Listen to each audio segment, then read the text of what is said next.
Assalamualaikum warahmatullahi wabarakatuh. Perkenalkan, nama saya Pastika Novitasari.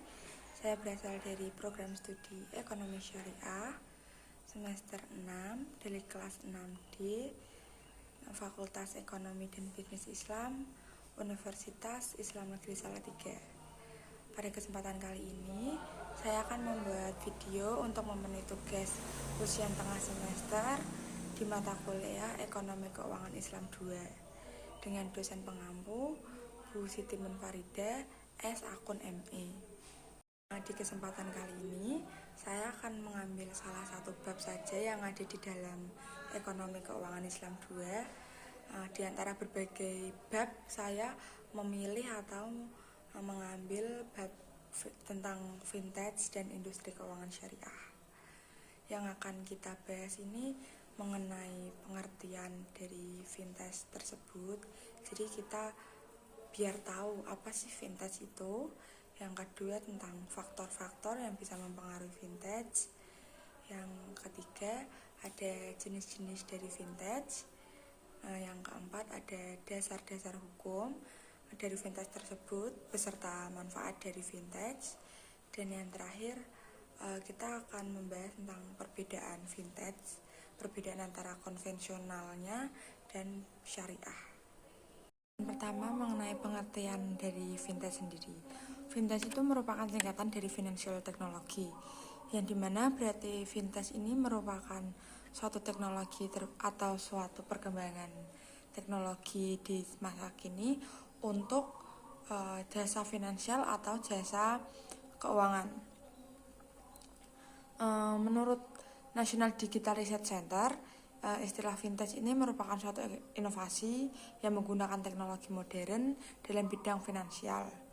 Jadi vintage ini merupakan inovasi layanan jasa keuangan yang menggunakan dan memanfaatkan teknologi dengan tujuan agar pelayanan atau transaksi keuangan ini menjadi lebih mudah, lebih efisien, dan lebih gampang. Terdapat beberapa alasan mengapa masyarakat di Indonesia ini lebih memilih vintage daripada jasa keuangan lainnya. Karena dengan adanya vintage kita itu tidak perlu pergi ke lokasi atau ke kantor. Jadi dengan adanya vintage kita bisa di rumah menggunakan teknologi tersebut untuk melakukan pelayanan-pelayanan keuangan seperti menyetorkan uang, itu kita bisa dilakukan dari rumah. Yang kedua, pencairan pembiayaannya lebih mudah. Yang ketiga, persyaratan dari vintage ini lebih mudah karena kita bisa melakukannya dengan online gitu. Yang keempat, tetap menerapkan akad-akad dalam Islam. Jadi meskipun yang kita gunakan ini teknologi yang modern, tapi kita tetap saja menggunakan akad-akad yang sesuai dengan syariat-syariat. Dan yang terakhir, sumber uang pendanaannya jelas. Jadi tidak ada unsur riba dan tidak ada istilah bunga. Dan selanjutnya yaitu mengenai faktor-faktor yang mempengaruhi vintage. Menurut Meliana pada tahun 2019, beliau mengemukakan bahwa faktor kepercayaan penggunaan vintage di beberapa industri di Indonesia ini cukup berpengaruh terhadap niat penggunaan vintage. Jadi meskipun penggunaan vintage ini tergolong lemah, namun kecepatan transaksi ini mempengaruhi kepuasan pengguna pada aplikasi lending mobile. Kalau menurut Bank Indonesia di tahun 2017, vintage ini dipengaruhi oleh 5 faktor.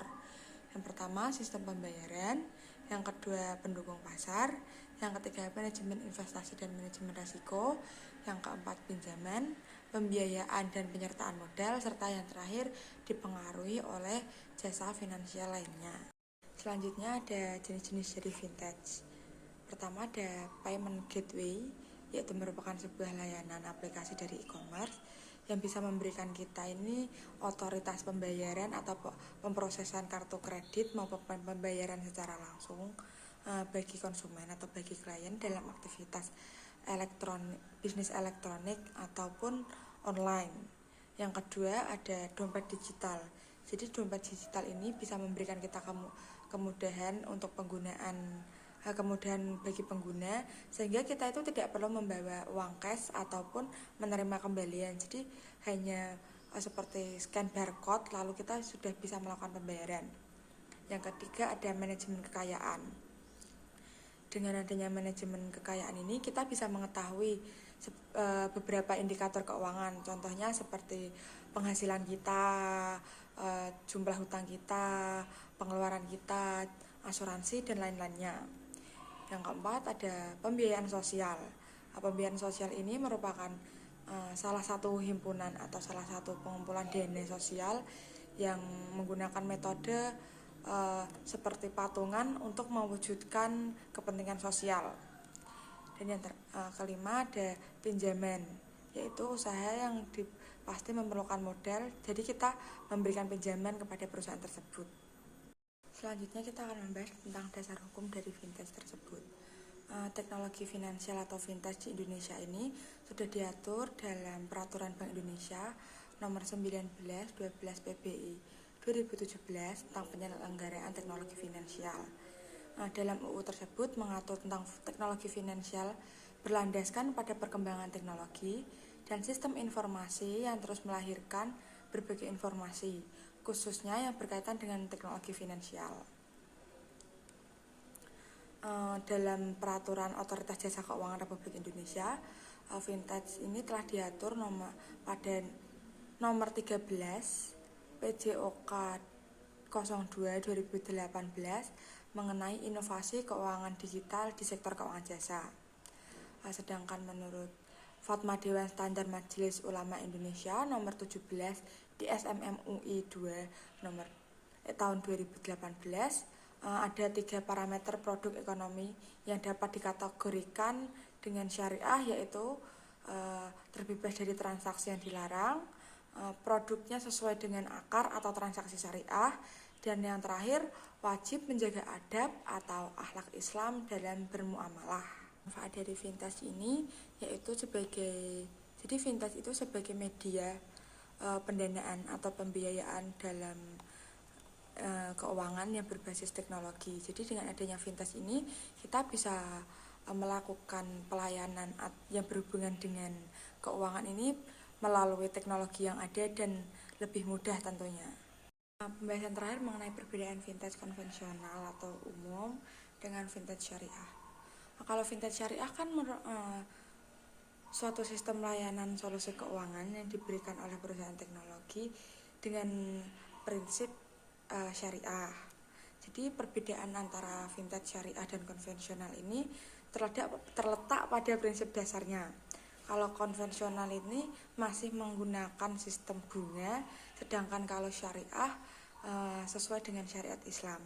Yang dimana kita ketahui bunga kan tidak diperbolehkan dalam Islam karena bunga termasuk riba. Jadi untuk perbedaan secara signifikannya itu terletak di prinsip dasarnya. Kalau konvensional masih menggunakan bunga, sedangkan kalau syariah ini menurut syariat Islam yang artinya bunga itu diharamkan. Keduanya ini dalam melakukan usaha harus mentaati peraturan yang dikeluarkan oleh OJK nomor 77 /PJOK 1 tahun 2016 pada tanggal 26 Desember tahun 2016 tentang layanan pinjam meminjam uang dengan berbasis teknologi informasi. Tetapi pada dasar-dasarnya ini fintech syariah tidak mengacu pada OJK, tetapi mengacu pada Fatwa DSN MUI nomor 117 /DSN MUI /2/2018 tentang pelayanan pembiayaan berbasis teknologi informasi berdasarkan prinsip syariah.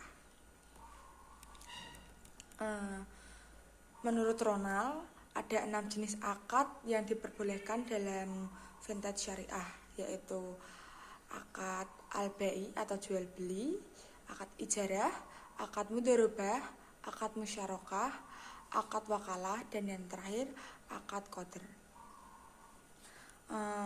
Kehadiran fintech di Indonesia ini menjadi harapan bagi kita masyarakat di Indonesia yang mayoritas umat muslim agar tidak hanya memberi layanan menggunakan prinsip syariah, namun juga memberikan layanan secara cepat, sederhana, efektif, efisien, serta bisa mempermudah masyarakat. Tetapi harus atau tetap memperhatikan syariat-syariat Islam, jadi agar tidak mengubah ketentuan-ketentuan Islam dalam dunia ekonomi atau dunia keuangan.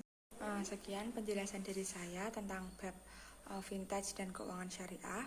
Apabila ada tutur kata saya yang salah atau pengucapan saya yang salah dan masih banyak kekurangan saya dalam penyampaian materi ini, saya memohon maaf dan berterima kasih kepada penonton yang sudah mendengarkan penjelasan saya sampai akhir.